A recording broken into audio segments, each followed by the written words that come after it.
Film की starting होती है एक बहुत ही खूबसूरत गांव से। वहां के लोग खुशी से जश्न मना रहे होते हैं क्योंकि उनका मानना था कि वेस्ट की दुष्ट जादूगरनी मर चुकी है। ये खबर सुनकर गांव में जगह जगह लगे बुरी जादूगरनी के पोस्टर फाड़ दिए जाते हैं। तभी गैलिंडा नाम की परी वहां आकर सबको कहती है कि ये सच में बुरी जादूगरनी मर चुकी है। तब वो डायन सच में बुरी थी। गैलिंडा कहती है कि लोग बुरे पैदा नहीं होते, बल्कि बुराई उनके ऊपर थोप दी जाती है। क्योंकि बुरी जादूगरनी भी एक बच्ची थी, उसका भी परिवार था और उसके पिता एक गवर्नर थे। जब एल्फाबा का जन्म हुआ तो उसका कलर ग्रीन था। एल्फाबा में जन्म से ही शक्तियां थी। जब भी उसे गुस्सा आता था तो सारी चीजें हवा में उड़ने लगती थी। लेकिन एल्फाबा के जन्म से ही उसके माता पिता खुश नहीं थे। इसलिए जन्म से ही एल्फाबा को नैनी डॉल्सी बियर ने ही पाला था। एल्फाबा की एक छोटी बहन थी जिसका नाम रोज था। रोज डिसेबल होने की वजह से चल नहीं सकती थी। एक दिन कुछ बदमाश बच्चे रोज का मजाक उड़ाते हैं तो एल्फाबा को गुस्सा आने पर उसकी शक्तियां हावी होने लगती हैं। रोज को रोता देखकर एल्फाबा के पिता उसको डांटते हैं। इस तरह से एल्फाबा का बचपन माता-पिता के प्यार के बिना ही गुजरता है। इसके बाद एल्फाबा का स्टैचू जलाकर पूरे गांव में खुशियां मनाई जाती हैं। जब गैलिंडा वहां से जा रही होती है तभी एक लड़की पूछती है कि क्या तुम और बुरी जादूगरनी दोस्त थे? गैलिंडा कहती है कि मैं उसे जानती थी। इसके बाद गैलिंडा अपनी और एल्फाबा की कहानी सुनाती है। गैलिंडा जादू सीखने के लिए शीज यूनिवर्सिटी में आती है। वहीं एल्फाबा भी अपनी बहन रोज को छोड़ने के लिए आती है। लेकिन एल्फाबा की हरी स्किन देखकर सभी डर जाते हैं। एक टीचर रोज को कुछ ज्यादा ही अहमियत देते हुए एल्फाबा की बात को नहीं सुन रही होती। एल्फाबा को गुस्सा आ जाता है और उसकी पावर्स से सब कुछ हवा में उड़ने लगता है। एल्फाबा की ये पावर शीज यूनिवर्सिटी की डीन मिसिस मॉरिबल देख लेती हैं और सबको कहती हैं कि ये जादू मैंने किया है ताकि कोई भी स्टूडेंट्स एल्फाबा से ना डरे। मिसिस मॉरिबल एल्फाबा की पावर से इम्प्रेस होकर एल्फाबा को अकेले में पढ़ाने के लिए कहती हैं। एल्फाबा इस ऑफर को एक्सेप्ट कर लेती है क्योंकि एल्फाबा को लगता है कि शीज यूनिवर्सिटी में जादू सीखते हुए वो ओज के सबसे बड़े जादूगर विज़र्ड से मिलके अपनी हरी स्किन को ठीक करवा सकती है। इस आस में एल्फाबा वहां पढ़ने के लिए मान जाती है। रहने के लिए एल्फाबा को ग्लिंडा के साथ रूम शेयर करना पड़ता है। ग्लिंडा पूरे रूम में अपना सामान रख लेती है और एल्फाबा को बिल्कुल थोड़ी सी जगह देती है। लेकिन एक रूम में रहते हुए दोनों में काफी झगड़े होते हैं। डॉक्टर डिलेमैन जो कि शीज यूनिवर्सिटी का आखिरी बोलने वाला गॉड प्रोफेसर होता है, कहते हैं कि काफी टाइम पहले ओज में एनिमल और इंसान मिलकर रहते थे और ज्यादातर एनिमल्स ही बच्चों को पढ़ाते थे। लेकिन टाइम के साथ साथ ये चीज खत्म हो गई।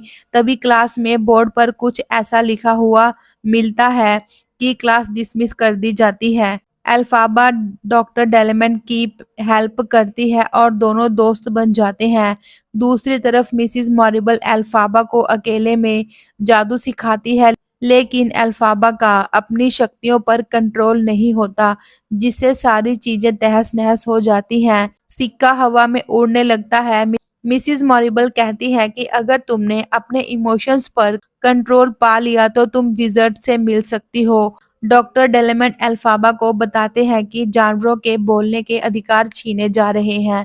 एल्फाबा दिलासा देते हुए कहती है कि विज़र्ड जो कि एक जादूगर है, वो उनकी मदद करेंगे। रास्ते में एल्फाबा की मुलाकात फ़ियारो नाम के प्रिंस और उसके बोलने वाले घोड़े से होती है। प्रिंस फ़ियारो इतनी तेज आ रहे होते हैं कि एल्फाबा रास्ते में गिर जाती है। प्रिंस भी शीज यूनिवर्सिटी में आ रहे होते हैं।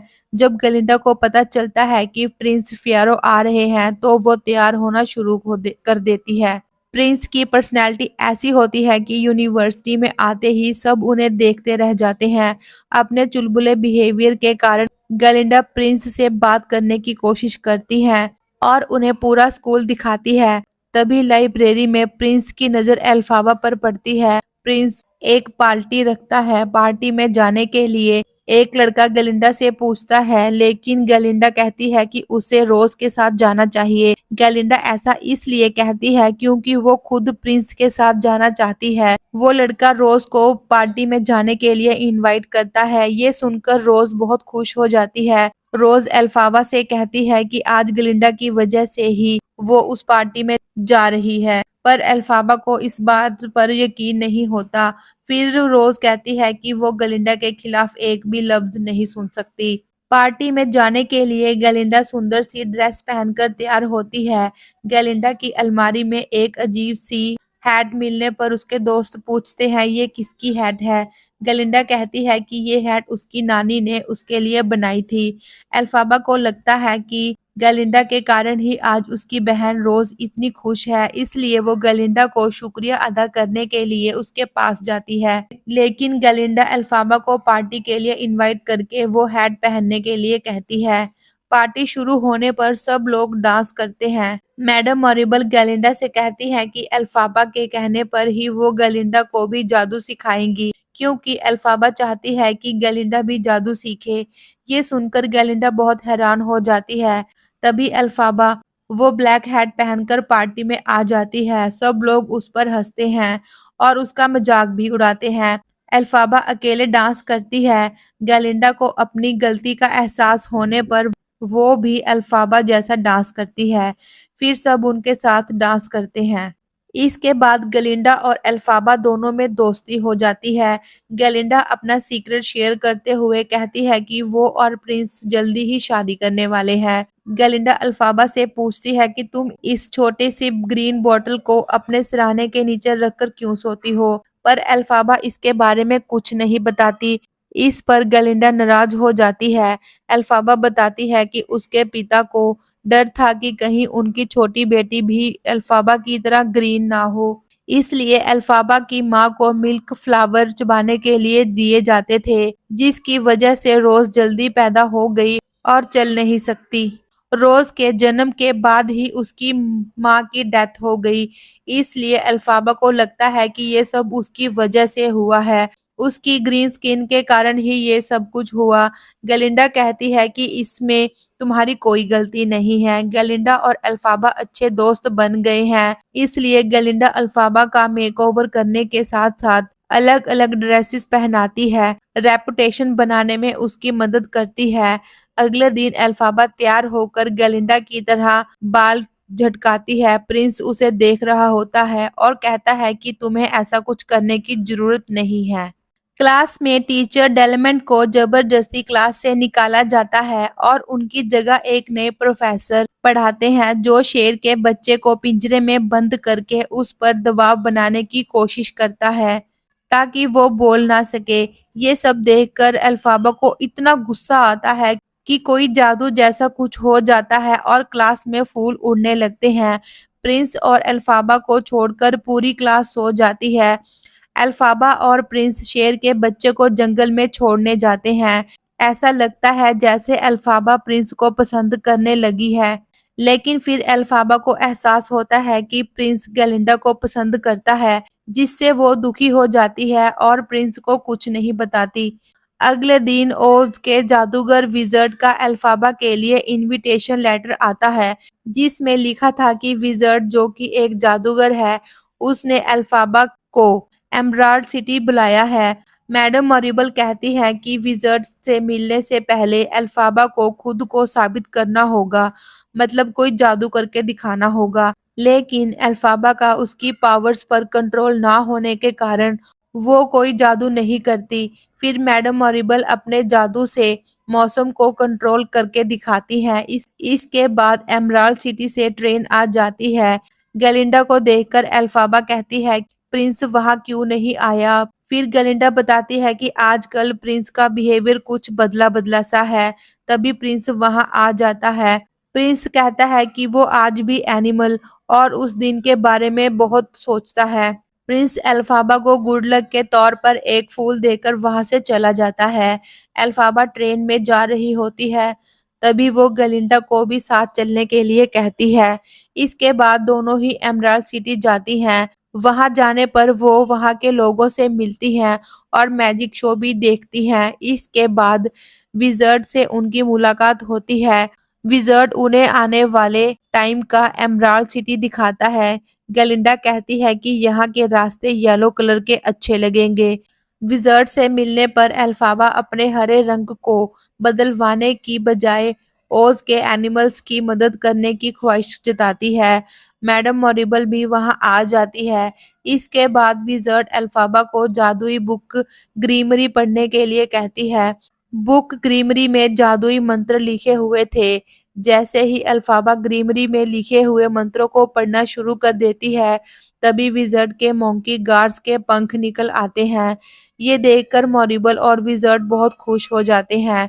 मंकीज को तकलीफ में देखकर एल्फाबा मंत्र को उल्टा पढ़ के जादू को खत्म करने की बात करती है। मरिबल का कहना था कि पढ़े हुए मंत्र वापिस नहीं हो सकते। तभी अल्फाबा को समझ आता है कि मॉरिबल और विज़र्ड धोखेबाज हैं। यही हैं जो जानवरों से उनके अधिकार छीन रहे हैं। अल्फाबा को अब समझ आ गया था कि ग्रीमरी की जादुई शक्तियों को अनलॉक करने के लिए ही अल्फाबा का इस्तेमाल किया गया है। जब अल्फाबा वहां से चली जाती है, तब मैडम मॉरिबल गैलिंडा से कहती हैं कि अगर तुम अल्फाबा को वापस ले आई तो वो गलिंडा को भी जादू सिखाएंगी। ये सुनते ही गलिंडा अल्फाबा को रोकने के लिए उसका पीछा करती है। मॉरिबल्स गार्ड्स मोंकी से कहती है कि उनकी ऐसी हालत की जिम्मेदार अल्फाबा है, इसलिए उसे यहाँ से जाने मत देना। ये सुनते ही गार्ड मोंकीज अल्फाबा पर हमला करने लगते हैं। गैलिंडा और अल्फाबा भागते हुए एयर बलून में बैठकर वहां से जाने लगती हैं। तभी गार्ड्स ऊपर से रास्ता बंद कर देते हैं, जिससे एयर बलून में आग लग जाती है और भागते हुए वो एक रूम में चली जाती हैं। उधर मॉरिबल अनाउंस कर देती है कि अल्फाबा ने जादुई बुक ग्रीमरी को चुरा लिया है और गार्ड्स मोंकीज की ऐसी हालत कर दी है। मॉरिबल अल्फाबा को बुरी और दुष्ट डायन कहकर सब जगह ये खबर फैला देती है। तब गलिंडा अल्फाबा को समझाती है कि उसे मॉरिबल और विज़र्ड की बात सुन लेनी चाहिए, लेकिन अल्फाबा तो उनके बुरे इरादों को रोकने का फैसला करती है। अपने बचाव में अल्फाबा ग्रीमरी में से कुछ मंत्र पढ़ने लगती है। तब एक जादुई झाड़ू उठते हुए अल्फाबा के पास आने पर अल्फाबा उसे पकड़ लेती है। गलिंडा एक चादर अल्फाबा को उड़ाती है और उधर विज़र्ड की सेना डोर तोड़ रहे होते हैं। तभी अल्फाबा गलिंडा को कहती है कि वो उसके साथ चले, पर सेना गलिंडा को पकड़ लेती है और उसे बचाते हुए अल्फाबा नीचे गिर जाती है और अपनी शक्तियों पर कंट्रोल करके ऊपर उड़ जाती है। मॉरिबल शीज में अनाउंस कर देती है कि अल्फाबा बुरी है और उसने जादुई बुक ग्रीमरी चुरा ली है। ये सुनकर अल्फाबा के पिता को हार्ट अटैक हो जाता है। प्रिंस फियरो भी शीज छोड़कर घोड़े पर सवार होकर वहां से चला जाता है। मॉरिबल गलिंडा को गले लगा लेती है।